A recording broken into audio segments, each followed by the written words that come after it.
Deutsch lernen durch Hören. Joachim als Bäcker. Joachim hat seine eigene Bäckerei. Er hat sein Hobby zum Beruf gemacht. Sein Arbeitstag beginnt sehr früh. Schon um 1:30 Uhr ist er in der Bäckerei, da die Backwaren schon zum Frühstück fertig sein müssen. Er zieht sich seine Schürze, Mütze und Handschuhe an. In der Bäckerei gibt es große Mengen an Mehl, Salz, Hefe, Zucker und vieles mehr, das man für das Backen braucht. Er beginnt damit, verschiedene Teige zu mischen und zu kneten. Daraus werden später Brote, Brötchen, Croissants und andere Gebäcke.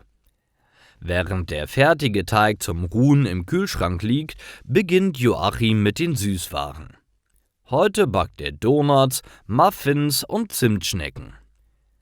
Nach einiger Zeit nimmt Joachim den gekühlten Teig heraus und beginnt ihn zu formen.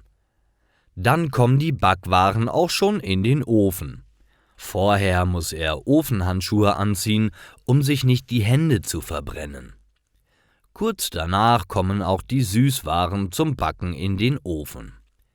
Währenddessen macht er eine kurze Pause. Dann nimmt er die gut duftenden Backwaren nacheinander aus dem Ofen. Die Donuts lässt er abkühlen, bevor er sie mit Schokolade überzieht.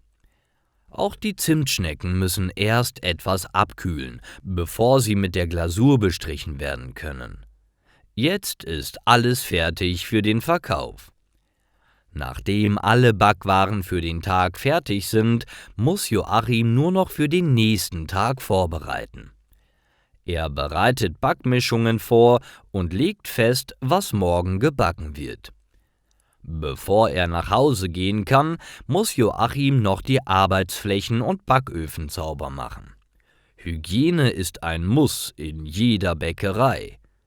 Zum Schluss packt er sich noch ein Brot, eine Zimtschnecke und einen Donut ein und fährt dann nach Hause, wo er ein Nickerchen macht.